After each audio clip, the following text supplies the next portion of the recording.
Pour un secteur culturel porteur dans les hauts bassins, plusieurs acteurs de la chaîne de production à la commercialisation sont ici à l'école du conseil régional afin de mutualiser les expériences. Une session de formation qui permettra d'outiller les capacités des acteurs culturels sur une nouvelle vision du secteur. Les formations s'inscrivent dans le cadre du programme d'appui aux industries culturelles et créatives, en abrégé PSEGC, financé par l'Union européenne à concurrence de 11 milliards.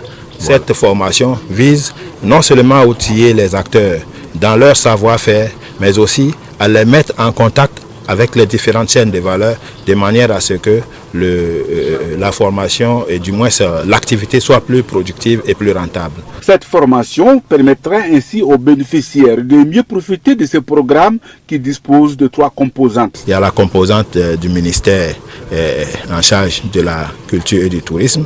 Il y a la composante du renforcement des capacités de la direction régionale et du conseil régional. Et la région des Hauts-Bassins est une région pilote et pour la suite, normalement, le programme devrait pouvoir couvrir les autres régions. Honneur est donc fait au Haut-Bassin pour conduire cette phase pilote en tant que région de la capitale culturelle du Burkina Faso, d'où toute l'allégresse de la première autorité culturelle de la région. Cette formation vient véritablement à point nommé dans la mesure où nous assistons véritablement à des développements, je dirais, des nouvelles technologies de l'information et de la communication. Donc cette formation permettra très certainement aux acteurs des différentes filières concernées, telles que les arts plastiques et appliqués, le cinéma et l'audiovisuel, les arts de la scène, à répondre en fait aux défis de l'heure. Débuté en 2018, ce programme d'appui aux industries créatives et la gouvernance de la culture, PAICGC, devrait s'achever en 2023, soit une durée de 5 ans.